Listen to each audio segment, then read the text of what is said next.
and begin with your time when you started off in the CIA, which was 1985, if my research is correct. And you said that Pakistan's Hmm. weapons program was going on before you arrived at the CIA. And I mean, it's now known that AQ Khan had stolen designs from the Urenco plant in the 70s, and had basically brought centrifuge designs to Pakistan and had kickstarted their nuclear program.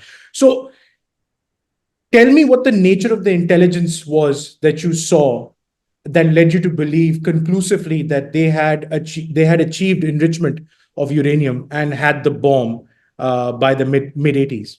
Well, I can't get into the details of the intelligence that we knew, but we had extensive intelligence on their enrichment activities. Lots. I mean, we knew exactly what they were doing, you know. And we also had a lot of intelligence on their nuclear weapons activities at that time, in the early to mid 1980s. Um, I don't think that they had the bomb before 86, 87. They had actually manufactured nuclear explosive device, technically speaking. But Mm.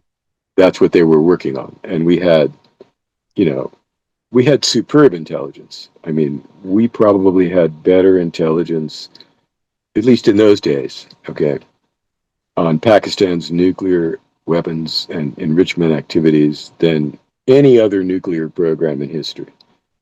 Right. And so zooming out, it it American policy at the time of essentially a wink and a nod about Pakistan's nuclear program, and the fact that battling the Soviets trumped any sort of nuclear proliferation that was going on by Pakistan.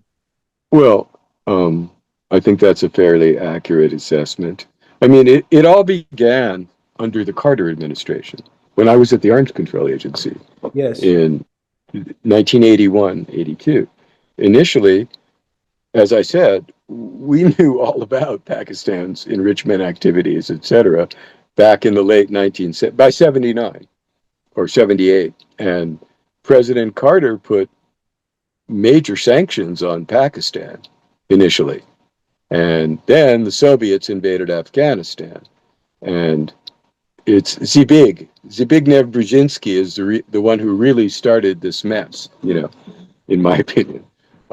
He wrote a very famous memo back around 1980, 81, in which he said, I mean, you used the right term. There was no lack of intelligence. This was not an intelligence failure. This was a policy issue here where the problems arose. A wink and a nod, as you say. Um, and in his famous memo, he said, "We cannot let our proliferation policy dictate our foreign policy." And I would say, that's what happened for the next 25, 30 years. Yes. So yes, I mean the Cold Warriors were in charge.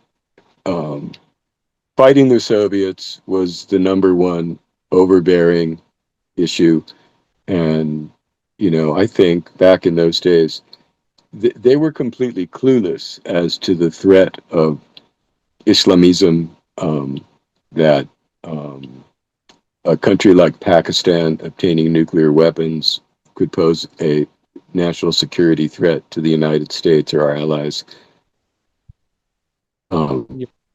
they were they didn't think it was a problem because they looked at everything through the Cold War Soviet lens. They thought Right. they were good people, and the Mujahideen. I mean, not just the Pakistanis, but people like Gulbuddin Hamakdyar and Haqqani. I mean, go read Charlie Wilson's work. You can see how wonderful they And thought the these people were. and these the Haqqani network and Hekmatyar, they reappeared with Bush Second's war.